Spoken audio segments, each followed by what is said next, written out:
عليكم ورحمة الله وبركاته. ازيكم يا جماعة؟ عاملين ايه؟ لو اول مرة بتتابعوني النهاردة على قناة ست البيت لولي، اهلا وسهلا بيك على القناة. ارجو منك الاشتراك وتفعيل زر الجرس واللايك حلو من ايديكي. هنعمل مع بعض النهاردة ان شاء الله كده مع بعض ملوخية ناشفة. طبعا عارفين ان احنا الملوخية الناشفة هي اللي بتبقى موجودة في الشتاء، والله كمان بيبقى طعمها احلى من الملوخية الخضراء لو عملتيها بنفس الطريقة دي. يلا بينا نشوف كده احنا عملناها ازاي. طبعا انت بتجيبيها من عند راجل ما بتبقاش ناعمة قوي كده، لا استحالة تكون ناعمة كده. انت بتجيبيها بتبقى يعني فيها شوائب شويه، وبيبقى فيها ورق كده مش مكسر قوي. فانتي بتعملي ايه؟ بتاخديها كده في الخلاط زي ما هي، بتطحنيها، تاخديها فرمه واحده بس او فرمتين كتير على حسب ما انتي عايزاها ناعمه قوي او خشنه شويه. وبعدين بتجيبي مصفى زي دي كده وبتنخليها كويس، يعني لو فيها حاجه بتطلع منها عشان ما تبقاش وحشه في الشرب. يلا بينا بقى نشوف احنا هنعملها ازاي. طاسه على النار كده، انا حطيت معلقه من الثوم ومعلقه من السمنه. خلاص هسيبهم كده يتشوحوا زي ما انت شايفه كده، كل حاجه قدامك اهيت. وبعدين نحط عليها شويه من الماجي، نص مكعب مثلا او كتير قوي مكعب، ازود شويه كده الماجي اهو.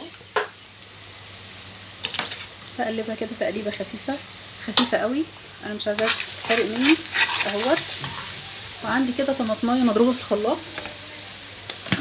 هنزلها عليها بالراحه. بسم الله الرحمن الرحيم اهو، مش اكتر، طماطمايه واحده بس اهو.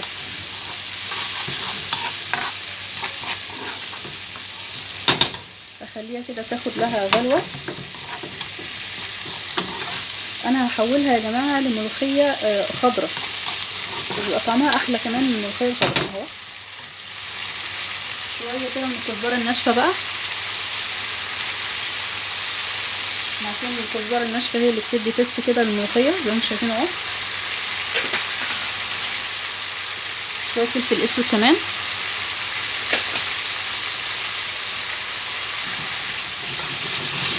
اهو يا جماعه اهو.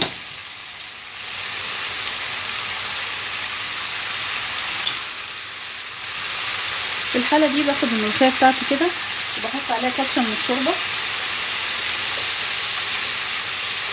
عايزه تحطيها هنا ممكن تحطيها هنا عادي، يعني لو عايزه تحطيها هنا ماشي اهو.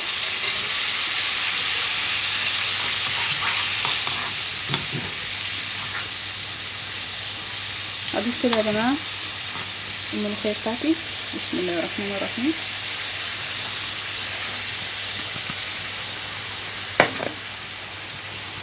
اهو.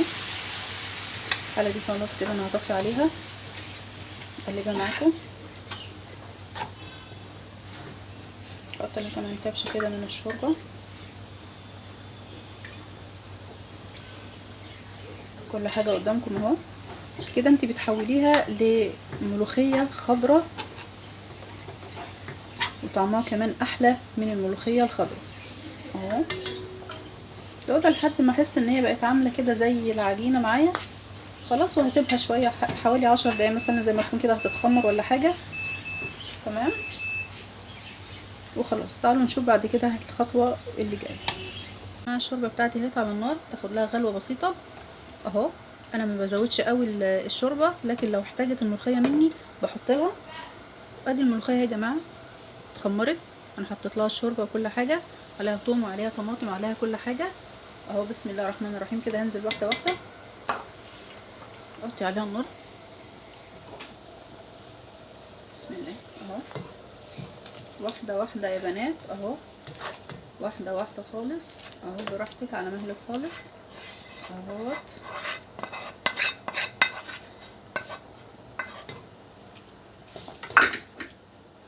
من اول ما بحطها طبعا يعني على طول الريحه بتظهر كده وبتبان.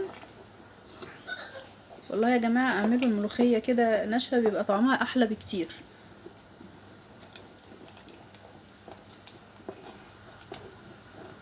هبدأ اعلي النار تاني عليها اهو، وانا بقلب ما بسيبهاش اهو يا بنات. شايفين؟ ونضيفه ما فيهاش اي شوائب ولا فيها اي حاجه وحشه اهو. انت هتعمليها على مرحلتين.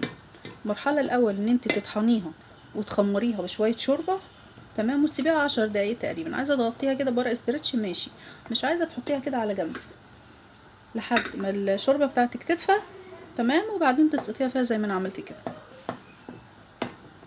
طبعا الاول انت بتشوحيها زي ما انا وريتك، بتشوحيها بفصين 3 توم مع شويه ماجي مع شويه كزبره ناشفه مع شويه فلفل اسود، تمام التمام، مع طماطمايه مفرومه. ما عندكيش طماطمايه مش مشكله اهو، لكن الطماطمايه بتطعمها يعني اهو. ما بتبانش على فكره يا جماعه، ما بتبانش في الاخر اهو. انا شايفه ان انا ايه هحتاج كده ايه كبشه شوربه كمان اهو.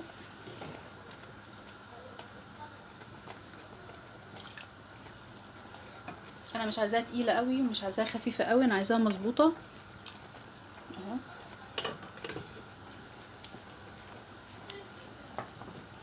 ايوه شايفين القوام ده كده، انا عايزاها كده اهو. هبدا بقى ايه اوطي عليها النار كده اتابعها واوريها لكم في الاخر بقى بعد ما تكون خلصت. نشوف هنعملها بالطشه بتاعتها ازاي. كده طاسه على النار، حطيت فيها معلقه من السمنه وشويه كده من الزيت اهو، وهبتدي بقى ايه اعمل بالطشه بتاعتي. بسم الله الرحمن الرحيم.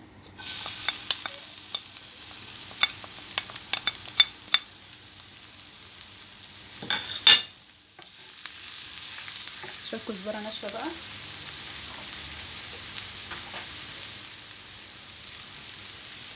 اهو.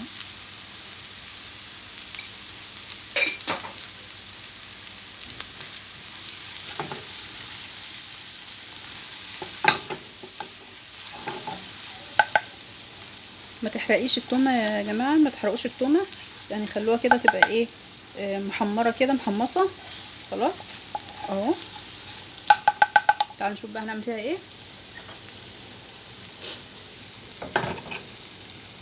ادي اهيت كده الملوخيه بتاعتي اهيت، وادي القوام بتاعها.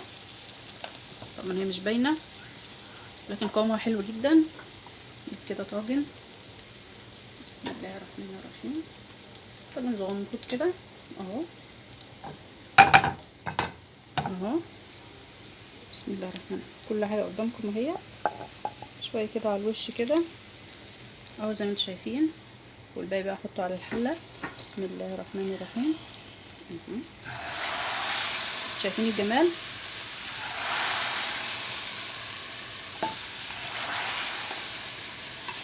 اعملوا لايك يا بنات واشتركوا معايا في القناه عشان يوصلكم كل جديد.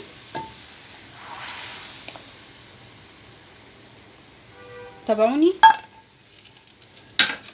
ادي كده الملوخيه بتاعتي اهيت، طبعا انت ما بتغطيهاش. ادي الملوخيه بتاعتي اهي بعد ما خلصت اهيت. يلا بالهنا والشفا، السلام عليكم ورحمه الله وبركاته.